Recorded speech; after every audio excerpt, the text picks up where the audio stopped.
Ala inna awliya Allah, ketahuilah wali-wali Allah, la khaufun alaihim, tiada rasa takut dalam hati mereka, walahum yahzanun, maka tiada sedih. Takutnya sudah habis untuk Allah, sedihnya sudah dia tumpahkan kepada Allah. Besar pasukan Mussolini, lebih besar lagi Allahu Akbar. Besar senjata musuh, lebih besar lagi kekuasaan Allah. Semuanya dia sudah serahkan pada Allah.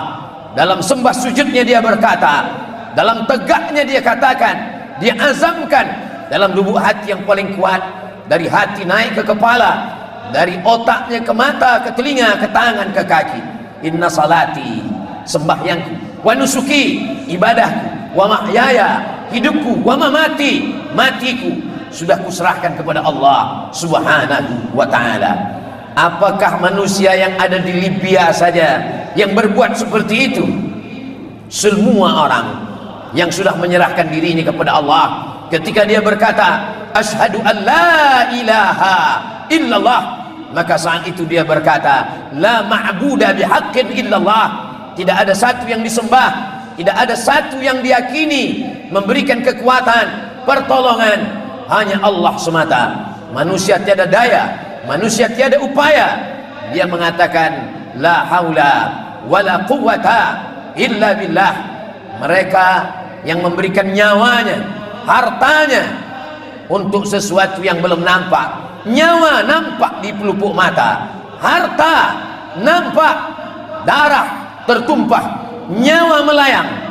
Yang diinginkan belum lagi nampak, malaikat tak nampak, surga tak nampak, neraka belum nampak, balasan Allah belum nampak. Apa yang membuat mereka kuat? Yang membuat kuat itu adalah akidah. Akidah diambil dari kata akad. Seorang ayah menikahkan anaknya, maka seorang lelaki ada ijab, ada qabul, disebut dengan akad. Seorang penjual menjual barang dagangannya, seorang penjual dengan pembeli, maka disebut dengan akad. Akdul baik, akad jual beli. Akdun nikah, akad pernikahan. Tapi akidah adalah simpul tali, simpul mati yang tidak pernah terbuka. Simpul tali bukan seperti simpul tali kasut, terasa sempit dilonggarkan, terasa longgar disempitkan. Simpul kita kepada Allah adalah tali yang kuat antara kita dengan Allah subhanahu wa ta'ala. Ketika datang seorang lelaki meminta pesan kepada Nabi sallallahu alaihi wasallam, "Ausini, berikan aku pesan ya Rasulullah." Apa kata Nabi sallallahu alaihi wasallam? "Qul," katakan, "amantu billah," aku beriman kepada Allah. "Summastaqim," istiqamahlah. "Wa in hurriqta aw qutti'ta," walaupun engkau dibakar, mengelupas kulitmu dari tulang, walaupun engkau dicincang, dipotong-potong, lidahmu tetap berkata la ilaha illallah Muhammadur Rasulullah sallallahu alaihi wasallam. Selepas tahlil kita selalu mengucapkan kalimatul haq, kalimat yang hak. Alaiha nahya, dengan itu kita hidup. Wa alaiha namut, dengan itu kita mati. Wa biha nub'atsu, dengan itu juga kita nanti akan dibangkitkan di padang mahsyar. Dengan itu juga kita nanti akan dimasukkan ke dalam surga bersama Rasulullah sallallahu alaihi wasallam. Begitulah keyakinan yang ditanamkan dalam setiap hati orang yang beriman.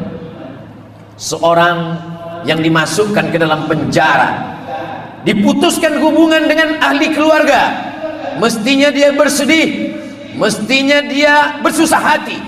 Tapi apa yang dia lakukan dalam penjara? Dia menulis tafsir. Tafsir kata-katanya begitu indah, seakan-akan dia menulis di tepi pantai, angin bertiup di bawah pohon kelapa dengan pemandangan yang indah. Tapi ternyata tulisannya itu sampai keluar penjara, dibaca oleh Presiden Irak. Presiden Irak yang suka kepada sastra membaca tafsir itu, terkagum, tertegun. Mengapa kalimat ini indah? Siapa yang menulisnya? Di mana dia menulis? Apakah dia sedang jatuh cinta? Apakah dia sedang berada di tempat yang indah? Ternyata yang menulisnya itu sedang berada di dalam tempat yang gelap, di bawah tanah. Dia tidak boleh dapat melihat, hanya cahaya-cahaya sedikit dari lubang tanah. dia gunakan untuk menulis. Semua bertumpu kepada akal, hafazannya, pikirannya. Apa kata dia di muqaddimah tafsir? Al-hayatu fi zilalil Qur'an ni'mah. Hidup di bawah naungan Al-Quran itu nikmat. La ya'rifuha illa man dzaqaha.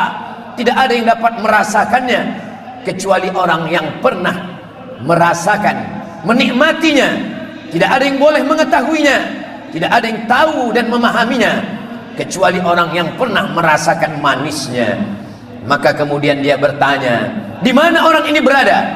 Dia sedang teraniaya. Maka saat itu juga Presiden Irak menelpon Presiden Mesir Gamal Abdul Nasir. Saya mendengar ini orang berada dalam penjara. Apa salahnya?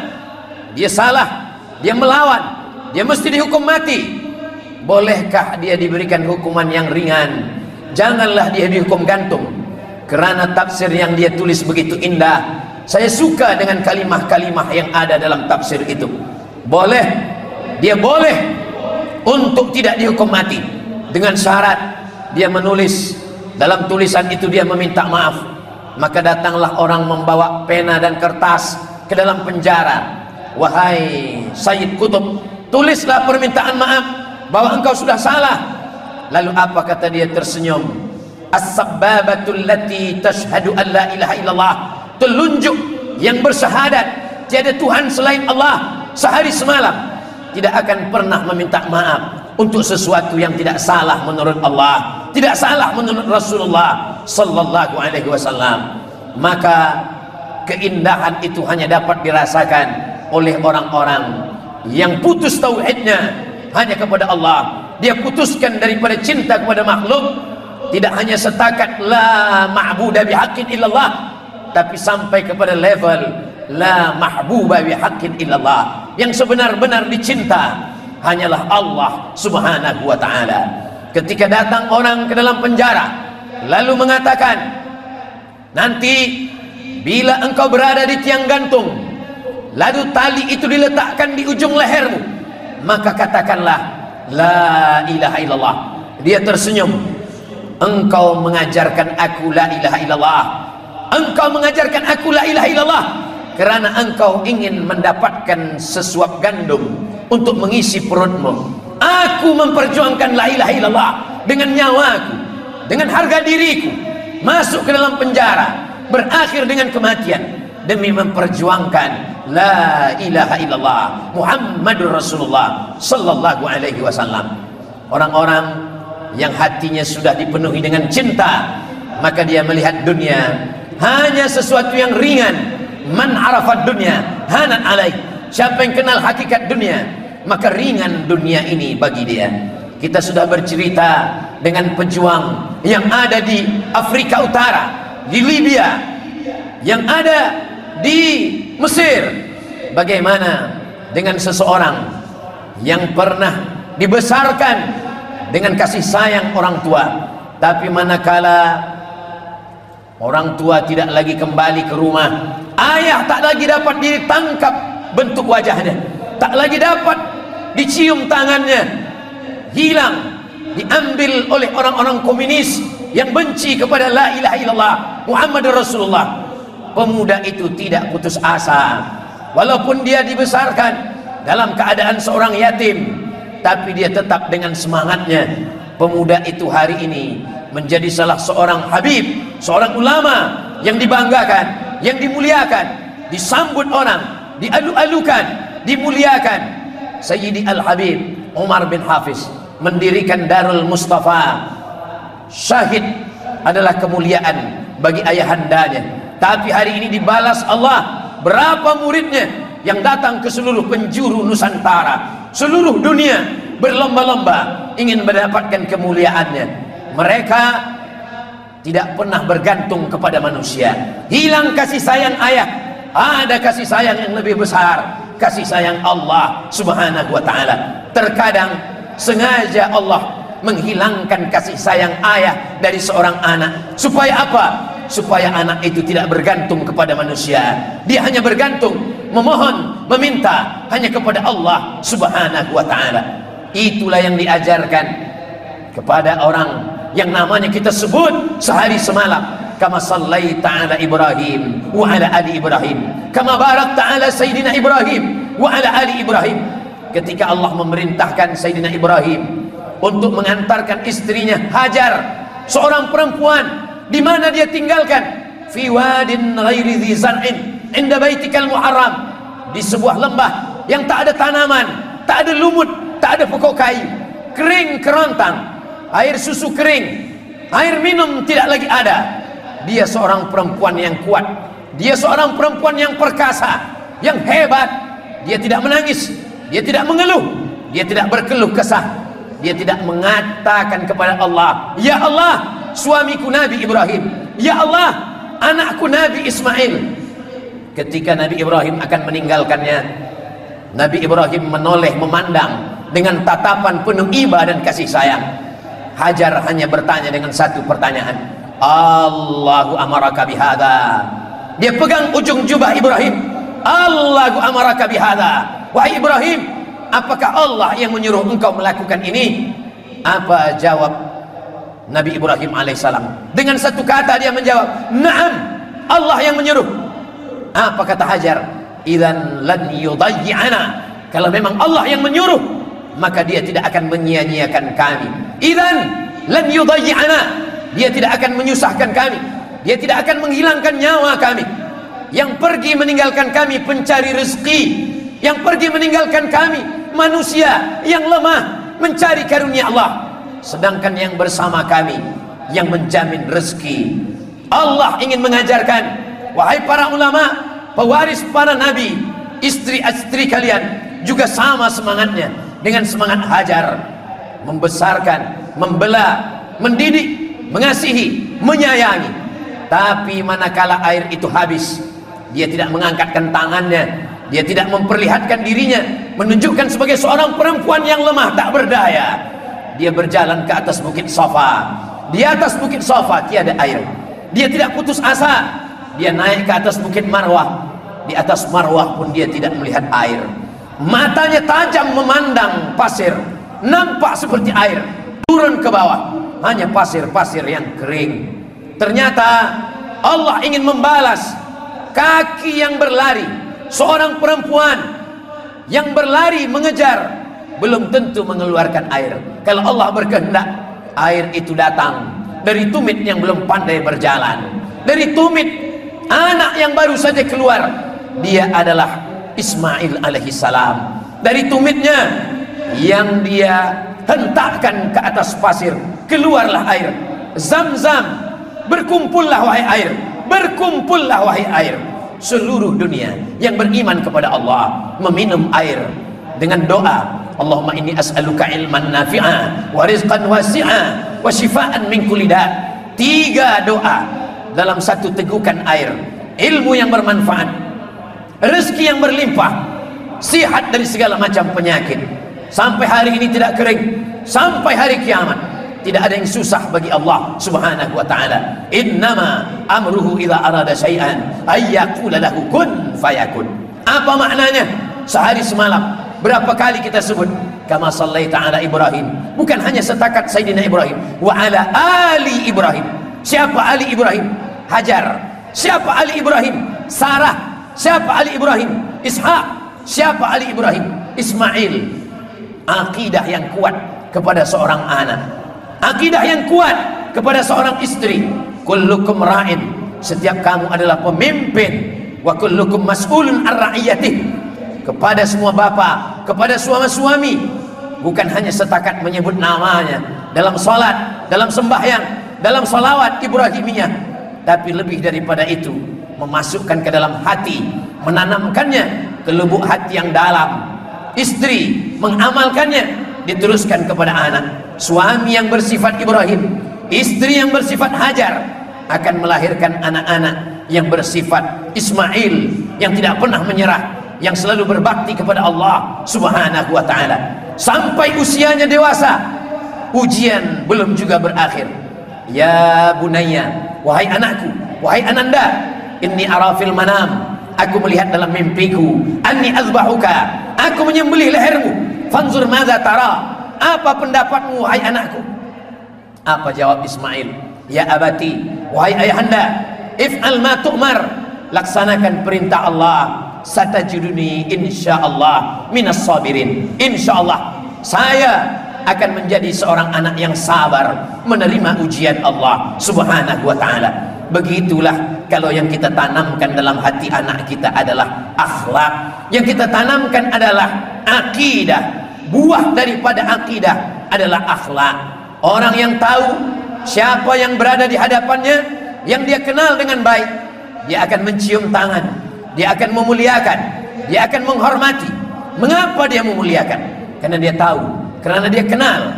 Maka keluarlah ungkapan ahli hikmah, man arafa nafsahu faqad arafa rabbahu. Apa kata Imam Al-Ajluni? Apa kata Imam ahli hadis?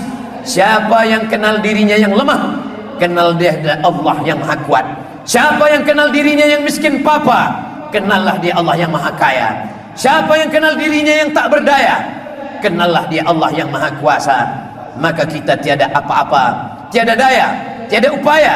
Kita hanyalah bayang-bayang. Kita hanyalah bayang-bayang. Ketika matahari terbit, ketika matahari terik, kita ada. Tapi manakala matahari tenggelam, kita pun akan hilang. Maka manusia yang tahu hakikat dirinya, dia serahkan semuanya kepada Allah. Bukan hanya setakat kalimat yang dituliskan di atas kertas, menorehkan pena dengan kalimat yang indah. Bukan hanya setakat kalimat yang keluar dari lisan, dari mulut, tapi betul-betul yang ada dari dalam hati. Innal kalama la fil fuadi. Sesungguhnya kalimat itu letaknya di dalam lubuk hati yang paling dalam. Wa innama ju'ilal lisan, diciptakan lisan, lidah, alal fuadi dalila, untuk menjadi bukti. Kalau benar lisannya, maka benarlah hatinya, maka benarlah kata-katanya. Orang yang berbeza antara mulutnya, lisannya, dengan hatinya, dengan perbuatannya, mereka dikecam, dicela, dijatuhkan derajatnya. Ulaika kal an'am, mereka seperti binatang, seperti haiwan. Balhum adal, bahkan lebih hina, lebih rendah daripada itu semua. Yang membezakan kita dengan orang kafir itu hanya terletak pada akidah. Kalau masalah akhlak, masalah kesucian, masalah kebersihan, mungkin mereka lebih bersih, lebih suci, lebih berakhlak, lebih berbudi pekerti, lebih beretika, lebih bermoral. Bezanya adalah asyhadu an la ilaha illallah wa asyhadu anna muhammadan rasulullah. Ketika Sayyidina wa Maulana wa Syafi'ina wa Zukhrina wa Qurrati a'yunina Muhammad sallallahu alaihi wasallam datang ke kota Makkah Al-Mukarramah, membersihkan Ka'bah, membersihkan Masjidil Haram, 360 berhala dari kayu, batu, besi, emas, perak, semuanya dihancurkan. Kata Imam Al-Mubarak Furi dalam kitab Ar-Rahiq Al-Maktum, 360 dibersihkan semuanya. Apa maknanya? Mereka begitu rajinnya beribadah. Mengapa kita tidak boleh salat selepas subuh? Mengapa tak boleh salat ketika tergelincir matahari? Kenapa tidak boleh salat selepas asar? Karena 3 waktu itu mereka pakai untuk beribadah. Mereka musyrik tapi rajin beribadah. Mereka tidak mentauhidkan Allah tapi rajin menyembah 360 berhala. Jadi di mana letak kelebihan kita? Kelebihan kita adalah pada tauhid la ilaha illallah Muhammadur Rasulullah sallallahu alaihi wasallam. Itulah yang kita ajarkan kepada anak-anak kita.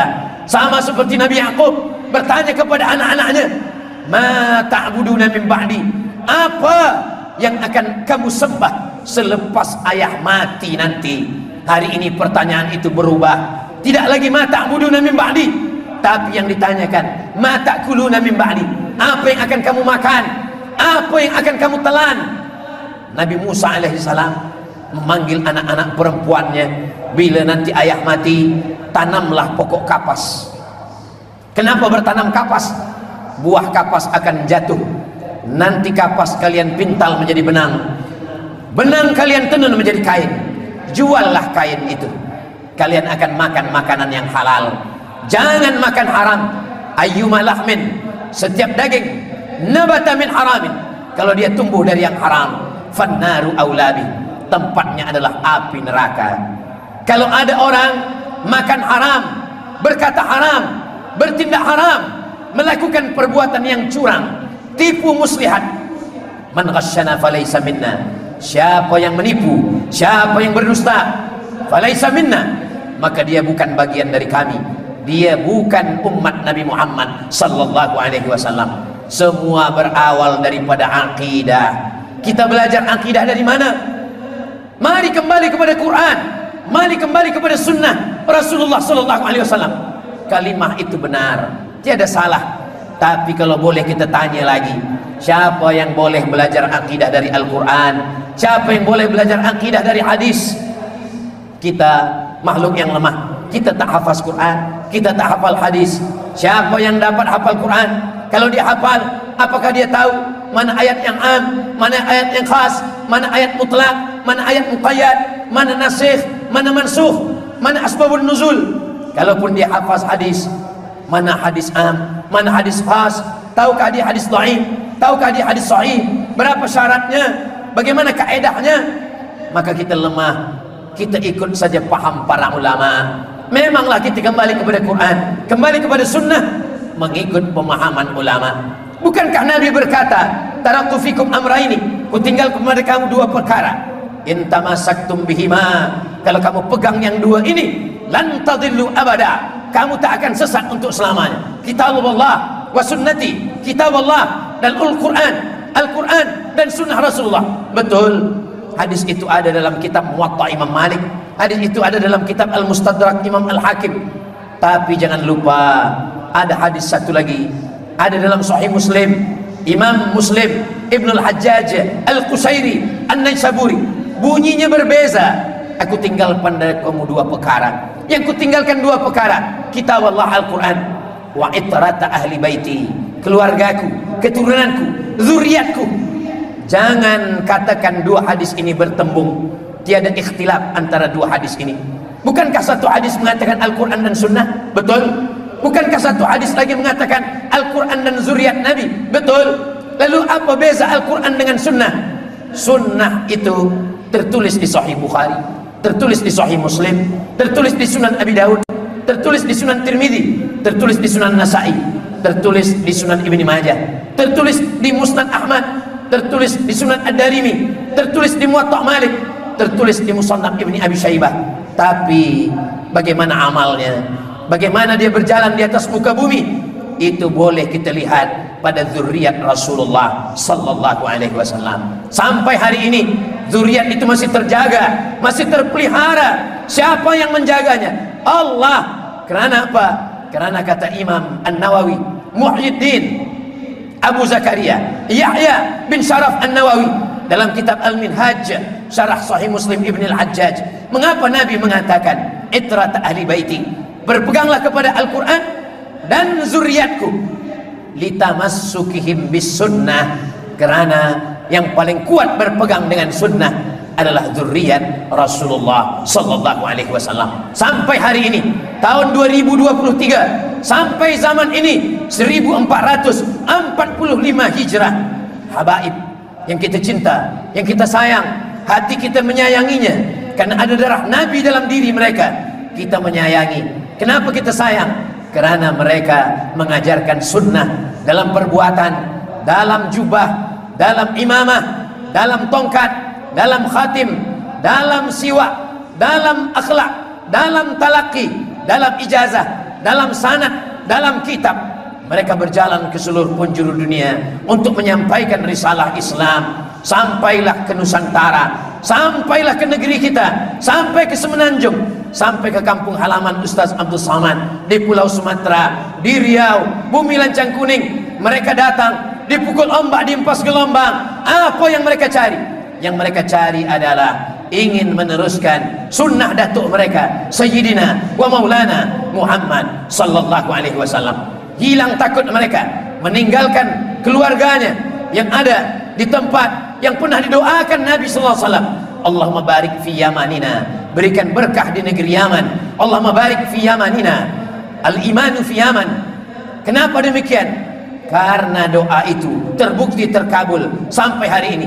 Maka berapa banyak dari kita yang mengirim anak-anak kita ke Darul Mustafa? Kemana dikirim? Ke Rubat Tarim. Kemana dikirim? Ke Al-Ahqaf. Kemana dikirim? Ke kuliah Imam Syafi'i. Kenapa? Kerana kesamaan kita ada 3 hal. Yang pertama, berakidah Imam Abul Hasan Al-Asy'ari. Yang kedua, bermazhab Imam Muhammad bin Idris Asy-Syafi'i. Yang ketiga, bertasawuf, bukan falsafi, bukan setakat teori falsafah, tapi bertasawuf sunni menurut yang dituliskan para imam. Imam Junaid Al-Baghdadi, Imam Al-Qusairi dalam Ar-Risalah Al-Qusairiyah, Imam Abu Talib Al-Makki dalam Qut Al-Qulub, Imam Abu Hamid Al-Ghazali dalam kitab Ihya Ulumuddin. Kalau kita belum lagi sanggup membaca 4 juzuk yang tebal, 4 kali Quran tak menyamakan, maka kita bacalah yang diringkaskan oleh Imam Jamaluddin Al-Qasimi dalam kitab Mau'izatul Mu'minin min Ihya Ulumuddin. Begitu juga Sayyidi Al-Habib Umar bin Hafiz membuatkan ringkasan bagi lil mubtadi'in, bagi orang yang tak ada waktu untuk membaca kitab secara khatam. Ada mutiara-mutiara hikmah. Maka para alim, para ulama, para imam, para bilal, para asatiz, kita ajarkan umat ini dari maghrib ke isya ada waktu 45 menit, mungkin 3 malam dalam sepekan. Malam Selasa selepas berbuka puasa Isnin, maka ajarkan dari maghrib ke isya akidah Ahlus Sunnah wal Jamaah. Al-Faqir Abdul Somad baru saja mendapatkan hadiah sebuah kitab. Selama ini hanya tahu matan yang ditulis oleh Imam At-Tahawi dalam Aqidah At-Tahawiyah, ternyata disyarah. Akidahnya baik, Ahlus Sunnah wal Jamaah, tapi disyarah oleh Mujassimah, disyarah oleh orang yang jauh daripada Ahlus Sunnah. Isinya Ahlus Sunnah, tapi bajunya bukan Ahlus Sunnah, terpesong, tersesatkan. Maka Masya Allah, Tabarakallah, para habaib diantaranya ditulislah satu kitab Al-Habasyiyah dalam syarah Aqidah Tahawiyah. Dibaca, difahami, diajarkan. Kita tahu semua orang Melayu belum mampu membaca dalam Arab, kita kunyahkan, kita haluskan. Selepas itu kita ajarkan. Sama seperti kita sayang kepada anak kita, kita masakkan, kita haluskan, kita gigitkan. Sebagaimana mengunyahkan kurma kepada baby yang baru saja lahir, belum ada giginya, maka kita suapkan ke mulutnya, kita doakan. Semua atas dasar sayang, supaya umat ini tidak terpesongkan oleh berbagai akidah yang datang di akhir zaman. Ada Khawarij, ada Murji'ah, ada Mujassimah, ada Mu'tazilah, ada Jabariyah, ada Qadariyah, ada liberalism, ada ateis, ada agnostik. Semuanya jauh daripada Allah Subhanahu wa ta'ala. Kita tak perlu susah-susah lagi membuat akidah yang baru. Kita cukup dengan belajar macam-macam kitab yang diajarkan oleh para ulama Ahlus Sunnah wal Jamaah. Ada yang membacakan Aqidatul Awam dengan syarahnya Jala'ul Afham, ada yang membacakan Al-Usulul Hamidiyah, ada yang membacakan Ad-Dasuqi ala Ummil Barahin. Isinya semuanya adalah yang selalu kita baca di pondok. Sampailah kepada Al-Azhar, membacakan kitab itu. Wujud, qidam, baqa, mukhalafatul hawadis, qiyamuhu binafsihi, wahdaniyah, qudrat, iradat, ilmun, hayat, sama, basar, kalam. Kenapa hanya dibatasi? Kenapa terhad hanya pada 20 sifat? Bukankah sifat Allah tiada batasan? Sesungguhnya 20 sifat bukanlah batasan. Sifat Allah tak terbatas. Itu disusun oleh ulama Ahlus Sunnah wal Jamaah untuk memberikan pengetahuan kepada manusia. Sesiapa saja yang membawa agama, membawa aliran, membawa pelajaran, membawa keyakinan, dia akan terhadkan, dia akan tertapis, dia akan terselamatkan dengan sifat 20. Ada seorang artis, banyak followernya. Suatu ketika dia bermeditasi, dia memejamkan mata di tengah malam, sunyi. Lalu apa kata dia? Esok pagi dia tampil di TikTok, di Instagram, dia upload videonya. Dengan bangga dia katakan, malam tadi ketika aku pejamkan mata, aku naik ke langit, aku berjumpa dengan Tuhan. Tuhan itu hitam. Maka kalau belajar Kalau dia paham, dia baca kitab, dia pelajari sifat 20, dia tidak akan terpesongkan, dia selamat. Satu sifat cukup untuk membantah pejam mata nengok Tuhan di atas langit berwarna hitam. Cukup dengan satu sifat saja. Sifat apa? Mukhalafatuhu lil hawadis. Allah itu qadim, dia bercanggah, dia berikhtilaf, dia tak sama dengan apapun. Pejamkan mata, nampak hitam, nampak hijau, nampak panjang, nampak melingkar, nampak membelok, dia bukan Tuhan. Ma khatara bibalik fallahu laisa kadzalik. Apa saja yang terlintas di hati, di fikiranmu, maka Allah tidaklah sama seperti itu. Ayat-ayat yang nampaknya seperti sifat manusia, maka sesungguhnya ayat itu kita fahami dengan dua kata Ahlus Sunnah wal Jamaah. Yang pertama, tafwid, kita serahkan kepada Allah. Wallahu a'lamu bimuradihi. Hanya Allah saja yang faham. Tapi bila kita mengajar, mensyarah di masjid, di surau, di university, mereka ingin tahu apa maknanya, maka ulama bila ditanya dia mentakwil, maka sesungguhnya takwil juga adalah bagian daripada Ahlus Sunnah wal Jamaah. Kalau ada orang yang mengingkari takwil, takwil bukan Ahlus Sunnah, takwil adalah dalalah, takwil adalah bid'ah, maka sesungguhnya para ulama Ahlus Sunnah pun mentakwil. Kullu syai'in halikun illa wajhah. Semua hancur, binasa kecuali wajahnya. Maka ayat ini tiada boleh dipahami wajah, bukan wajah, bukan muka. Bukalah Sahih Al-Bukhari. Imam Muhammad bin Ismail bin Ibrahim bin Al-Mughirah bin Bardisbah meninggal wafat tahun 265 Hijrah. Beliau mentakwil 256 Hijrah. Beliau wafat di Bukhara, Uzbekistan. Beliau mentakwil dalam kitab Al-Jami' As-Sahih Al-Musnad Al-Mukhtasar min umuri Rasulullah sallallahu alaihi wasallam wa sunanihi wa iyyabi. Apa kata Imam Al-Bukhari? Kullu man 'alaiha, kullu syai'in halikun illa wajhah. Semua yang ada di atas muka bumi, yang ada di langit, halikun binasa illa wajhah, kecuali wajahnya. Makna wajhah adalah illa mulkah, kecuali kuasanya. Imam Bukhari tidak memahami itu sebagai wajah, tapi dipahami sebagai mulkah. Begitu juga dengan ayat hadis yang mengatakan Allah turun sepertiga malam. Imam Malik mentakwilkan yang nazala itu bukan Allah, bukan zatuhu, tapi yang nazala itu adalah nazala amruhu, nazalat rahmatuhu. Yang turun itu perkaranya, yang turun itu rahmatnya. Jadi kalau Imam Abul Hasan Al-Asy'ari mentakwil, dia bukan membuat agama yang baru, dia menyusun akidah Ahlus Sunnah wal Jamaah. Kalau ada orang berkata, saya mengambil akidah dari Quran dan Sunnah, tiada mengambil akidah dari Imam Abul Hasan Al-Asy'ari, kita balik bertanya, bila awak mengambil hadis, dari mana mengambil hadis? Saya mengambil hadis dari Imam Bukhari. Kenapa tak terus ke Nabi? Bukankah dari Imam Bukhari ke Nabi jarak yang begitu jauh? Imam Bukhari meninggal tahun 256, Nabi meninggal tahun ke-11. Dari Nabi ke Imam Bukhari ada 240 tahun lamanya. Kenapa tidak terus saja ke Nabi? Dari mana kamu dapat hadis? Dari Imam Muslim. Imam Muslim bila meninggal 261, jauh dari Nabi. Kamu mengambil hadis dari siapa? Dari Musnad Ahmad, Imam Ahmad bin Hanbal.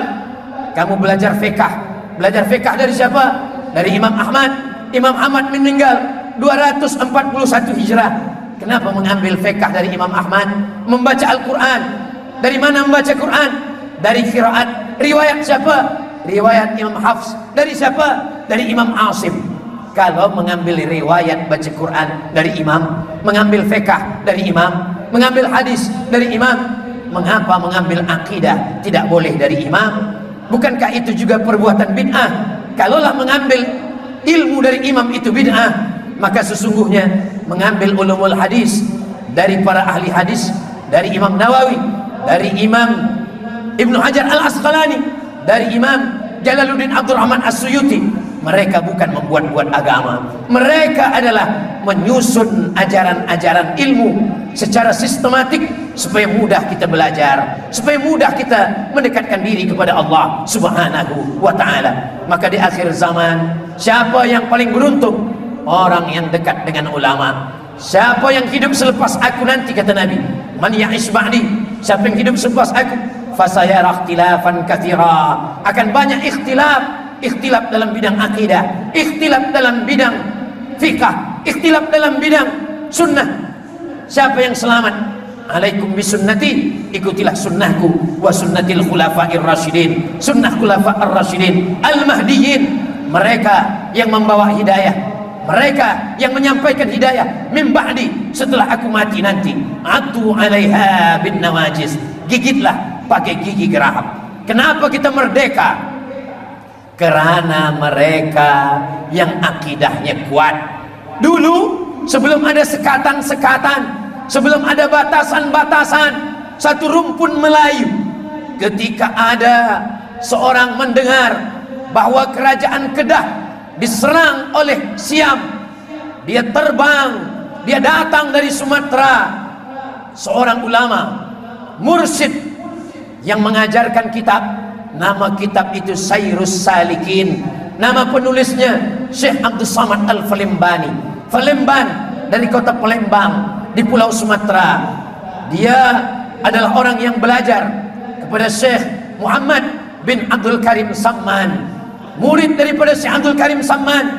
Ada yang menulis fiqh, namanya Syekh Muhammad Arsyad Al-Banjari, nama kitabnya Sabilal Muhtadin, Syarah As-Siratil Mustaqim.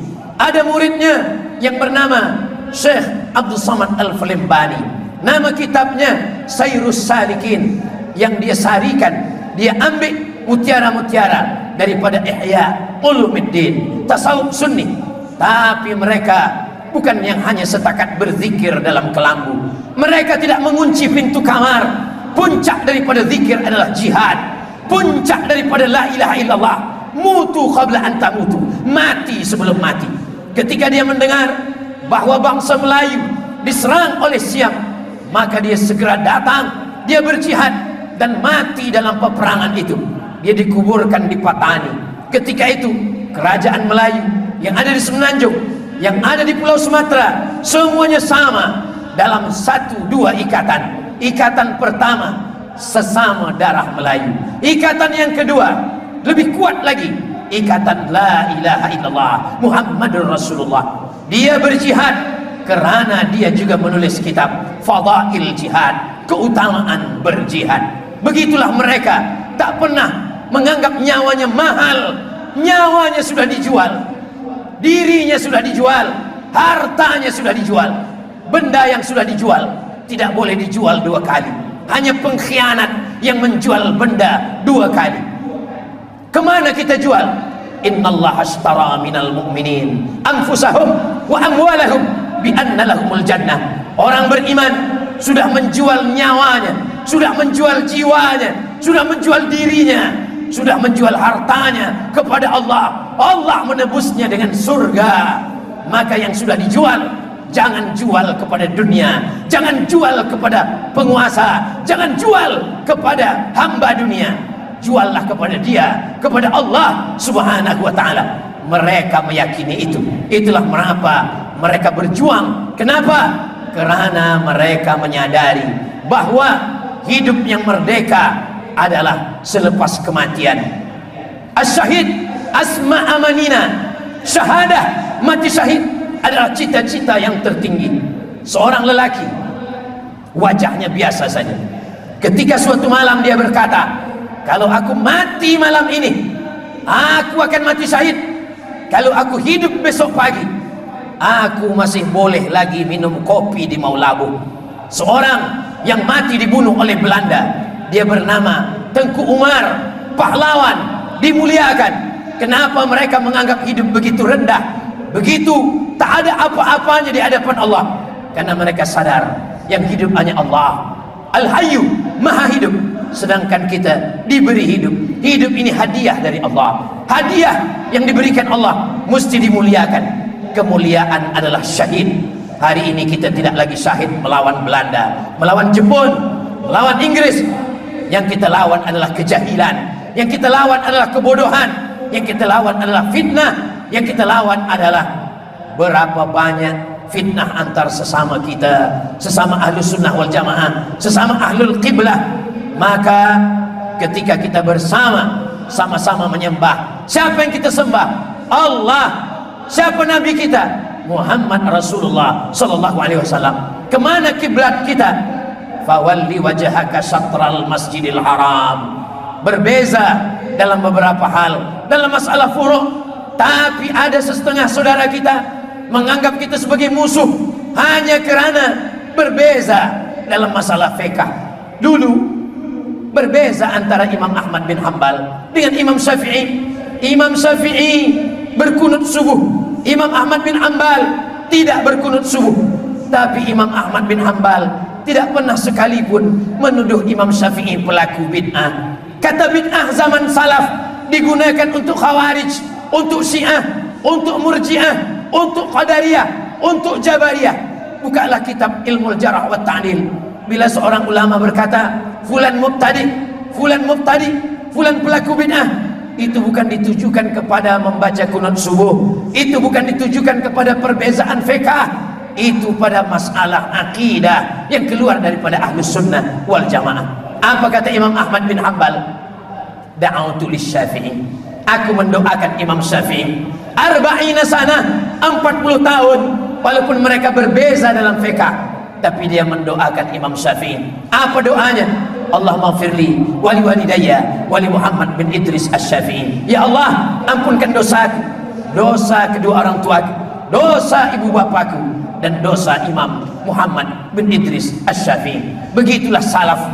Kalau ada hari ini orang mengaku salaf tapi lidahnya kasar, tajam kepada ahlus sunnah, diam kepada orang kafir, maka salaf mana yang mereka ikut? Apakah salafnya Imam Syafi'i? Apakah salafnya Imam Ahmad bin Hanbal? Apakah salafnya Imam Nu'man bin Thabit, Imam Abu Hanifah, Imam Hanafi? Apakah salafnya Imam Malik bin Anas? Kalau memang kita mengaku salaf, salaful ummah, khairul qurun qarni, sebaik-baik abad adalah abadku, tsummal ladzina yalunahum, satu abad selepas itu, tsummal ladzina yalunahum, satu abad selepas itu, abad 1, abad 2, abad 3, 3 abad pertama yang dikenali dengan ahlus sunnah wal jamaah, yang dikenali dengan salaf, mulia di antara umat ini. Kita pengikut salaf. Siapa yang kita ikut? Imam Syafi'i, salaf. Siapa yang kita ikut? Imam Hambali, salaf. Siapa yang kita ikut? Imam Malik, salaf. Siapa yang kita ikut? Imam Al-Ghazali, keluar daripada salaf, 505, bukan salaf, tapi beliau mengambil riwayat dari guru-gurunya. Mereka semua adalah salafun as-salih. Begitu tajamnya lidah setengah orang yang mengkafirkan, yang membid'ahkan hanya kerana masalah khilafiyah. Sesungguhnya bertawassul adalah bagian daripada khilafiyah. Masalah bid'ah, maulid Nabi, tahlil, doa arwah, masalah khilafiyah. Apakah kerana khilafiyah lalu kita menuduh, menikam, menggunting dalam lipatan, menikam, menjegal kawan seiring? Di mana letak persaudaraan kita? Di mana letak ukhuwah kita? Di mana letak ukhuwah Islamiyah, imaniyah sesama umat Nabi Muhammad sallallahu alaihi wasallam? Kalau dulu musuh yang dihadapi itu jelas, nampak, berbeza warna kulit, berbeza warna mata, berbeza warna rambut. Tapi hari ini musuh yang kita hadapi boleh jadi satu masjid, satu jamaah, tapi diam-diam ingat ketika kita mengatakan kepada saudara kita, ya mubtadi, wahai pelaku bid'ah, sesungguhnya kita sudah mengatakan, wahai dhallul mudil, engkau sesat. Dan kita sudah mengatakan, wahai finnar, kullu bid'atin dalalah wa kullu dalalatin finnar. Mereka yang mengatakan itu bid'ah, sesungguhnya para ulama masih lagi melihat ada dalil-dalil. Wa dzakirhum bi ayyamillah, ingatkan mereka dengan hari-hari Allah. Kata Imam Al-Baihaqi, makna hari-hari Allah bini'amillah, nikmat Allah. Ingatkan umat ini tentang nikmat Allah. Ingatkan tentang nikmat umur, ingatkan tentang nikmat sehat, ingatkan tentang nikmat iman. Tapi ada nikmat yang lebih besar daripada nikmat umur. Apa dia? Nikmat datangnya Nabi Muhammad sallallahu alaihi wasallam. Ketika kita membuat maulid, sesungguhnya kita sedang mengingatkan umat ini membacakan Simtud Durar, membacakan Ad-Diyaul Lamik, membacakan Ad-Dibai, membacakan Al-Barzanji, membacakan Burdah. Itu semua mengenalkan Nabi kepada anak kita, kepada belia kita. Kalau kita tidak kenalkan mereka dengan maulid, mereka akan mengenal artis, mereka akan mendengar orang yang jauh daripada Allah, jauh daripada Rasulullah sallallahu alaihi wasallam. Apa kata Imam Al-Hafiz Ibnu Hajar Al-Asqalani mengambil dalil maulid? Ketika pada tanggal 10 Muharram kita semua berpuasa. Kenapa kita berpuasa? Karena pada hari itu yaumun salihun najjallahu fihi Musa wa aghraqa fihi Fir'aun. Hari itu Allah menyelamatkan Nabi Musa, hari itu Allah menenggelamkan Fir'aun. Berapa kali Allah menyelamatkan Nabi Musa? Satu kali. Fir'aun ditenggelamkan sekali. Nabi Musa selamat dari kejaran Fir'aun sekali. Sekali peristiwanya. Kenapa kita ulang tiap tahun? 1443 10 Muharram kita puasa. 1444 10 Muharram kita puasa. 1445 10 Muharram kita puasa. Kenapa kita puasa? Karena kita bersyukur kepada Allah, sebab hari itu Allah menyelamatkan Nabi Musa. Kalau selamatnya Nabi Musa boleh disyukuri tiap tahun, maka ada yang lebih hebat daripada selamatnya Nabi Musa. Apa itu? Lahirnya Nabi Muhammad sallallahu alaihi wasallam. Itulah mengapa kita berbahagia. Siapa yang mengambil dalil? Dalil ini disebutkan oleh Imam Al-Hafiz Ibnu Hajar Al-Asqalani. Dalil ini diambil, diriwayatkan oleh Al-Hafiz Jalaluddin Abdul Rahman As-Suyuti dalam kitab Al-Hawi Lil Fatawi. Imam As-Suyuti hafaz 200.000 hadis. Apa kata Imam As-Suyuti? Hafiztu mi'atai alf hadis. Saya hafaz 200.000 hadis. Law wajadtu aktsara min dzalik, seandainya aku dapat lebih daripada itu, la hafiztuha, aku pun akan hafaz juga, akan ingat juga. 200.000 hadis hafazannya. Kitabnya kata muridnya Ad-Daudi, 500 kitab, 500 kitab. Hafazannya 200 kitab. 40 tahun umurnya. Dia tinggalkan fatwa, dia tinggalkan tadris, dia membuat rumah kecil di tepi sungai Nil. Dia pun menulis.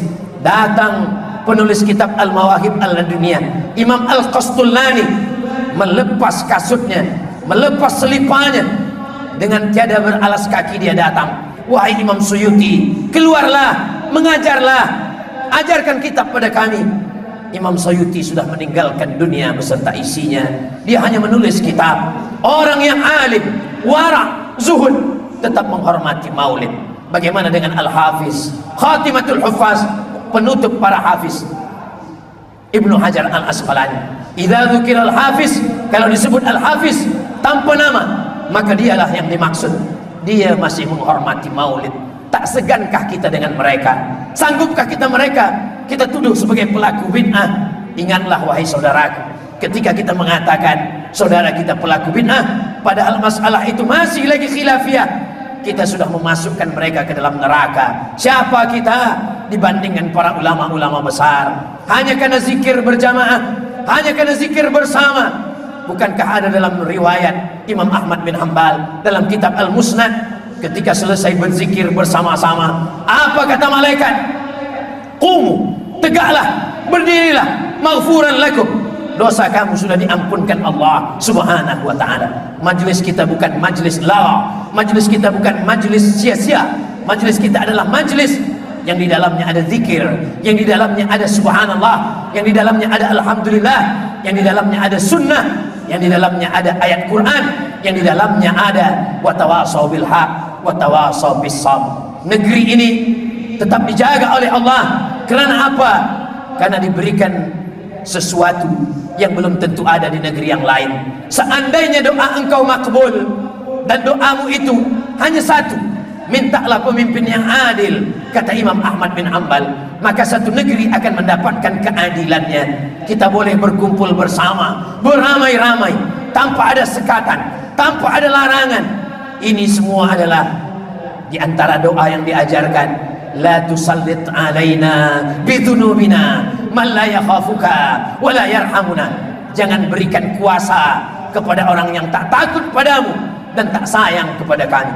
Selama yang berkuasa itu takut kepada Allah dan sayang kepada kita, insya Allah bebaslah kita untuk menegakkan hukum Allah subhanahu wa ta'ala, melindungi yang lemah, mengambil hak daripada yang kaya, zakat, wakaf, infak, sedekah.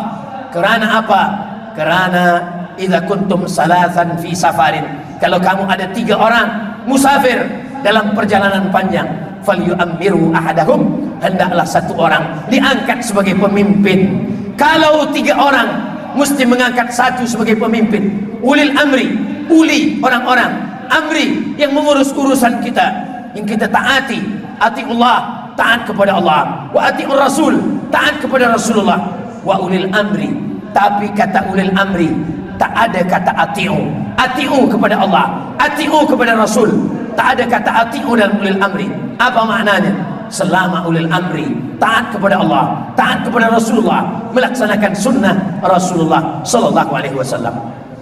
Ulil amri yang tawadhu, yang rendah hati, merasa tidak ada ilmu, merasa rendah di hadapan Allah, mereka mengangkat orang yang alim, memberikan fatwa. Ahlu fatwa la yuftin nas hatta yuftil malik, tidak boleh mengeluarkan fatwa sampai ulil amri berfatwa. Tapi ulil amri dengan kerendahan hati, saya tak alim, saya tak tahu fatwa, maka diserahkanlah kepada pewaris para nabi. Al ulama warasatul anbiya. Lalu siapa yang kita ikut? Yang kita ikut adalah fatwa ulama. Mereka berfatwa kerana mengambil dalil-dalil, bukan hanya setakat Quran, bukan hanya setakat hadis. 10 pengambilan dalil: Quran, hadis, ijma', qiyas, syar'u man qablana, saddu zara'i, qaul sahabi, istishab, urf. Ada tradisi. Kita baca kitab yang ditulis 500 tahun yang lalu, bukan di negeri kita. Boleh jadi kitab itu sesuai untuk satu kawasan, tapi belum tentu sesuai untuk negeri kita. Ada namanya urf, ada namanya adah, ada namanya kaedah. Al-adatu muhakkamah, satu adat, satu tradisi yang tak bercanggah dengan Quran, tak bercanggah dengan sunnah, maka boleh kita laksanakan. Manutun bil maslahah, semua keputusan itu terkait, terikat dengan maslahat, kepentingan umat. Ad-dararu yuzalu, ada mudarat, maka wajib dihilangkan. Mereka mengeluarkan itu karena takut kepada Allah subhanahu wa ta'ala. Kita tanamkan akidah ke dalam hati anak-anak kita, insya Allah kalau sudah akidahnya kuat, mereka akan beribadah. Kalau sudah akidah kuat, mereka akan berakhlakul karimah. Cubalah tengok dalam satu ayat. Dalam satu ayat ada akidah, ada ibadah, ada akhlak. Mana yang lebih dulu? Akidah dulu. Ya ayyuhalladzina amanu, akidah. Kutiba alaikumus siyam, ibadah. Kama kutiba alal ladzina min qablikum, sejarah. La'allakum tattaqun, akhlak. Akhlak, sejarah, ibadah, maka akidah lebih awal. Itulah mengapa dalam mengkaji tafsir yang dibaca tafsir juzuk 30 dulu. Bila kita baca tafsir Jalalain yang diawali oleh Imam Jalaluddin Al-Mahalli, diteruskan oleh Jalaluddin As-Suyuti. Imam As-Suyuti dari surah Al-Fatihah sampailah kepada juzuk 15. Sedangkan Imam Al-Mahalli dari akhir. Kenapa juzuk 30? Kerana bercerita tentang mati. Idza sama'un fatarat, langit terbelah. Wa idzal kawakibun tasarat, planet bintang berjatuhan. Wa idzal biharu fujirat, lautan diletupkan, laut naik ke darat. Wa idzal biharu fujirat, wa idzal quburu bu'athirat, yang hidup dikubur akan mati menghadap Allah. Mengapa juzuk 30? Juzuk 30 belum bercerita tentang ibadah, bercerita tentang akidah, tentang Allah, tentang kiamat, tentang akhirat, tentang malaikat, tentang mati, tentang berbangkit. Inna alaikum lahafizin kiraman katibin amma yatasaalun 'anil naba'il 'azim. Apa itu? Alladzi hum fihi mukhtalifun. Kalla saya'lamun, thumma kalla saya'lamun. Maka kalau sudah akidahnya kuat, barulah datang ibadah. Kutiba alaikumus siyam, salat, puasa, haji, umrah, zikir, khatam Quran.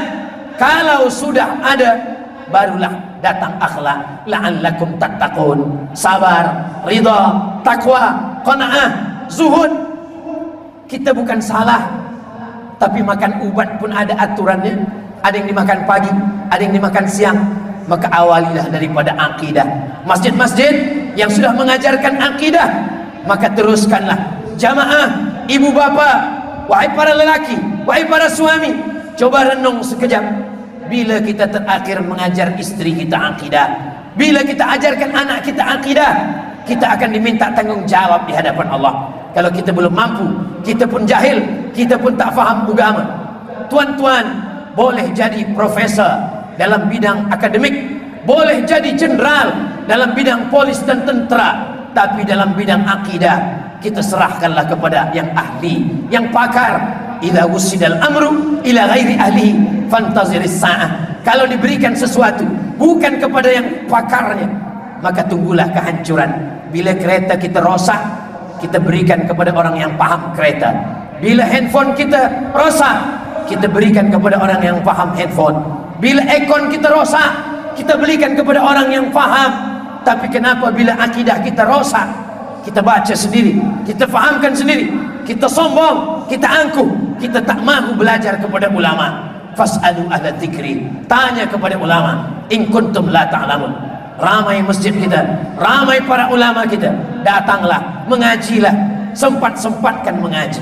Karena nanti sampai masanya kita ingin mengaji, meleleh air mata, tapi kita sudah terbaring di hospital. Saat itu penyesalan tak lagi bermakna, menetes air mata darah. Kita sempatkan mengaji, memperbaiki akidah, akhlakul karimah, beribadah. Insyaallah 3 ini kita amalkan, selamatlah kita dunia, selamatlah kita akhirat.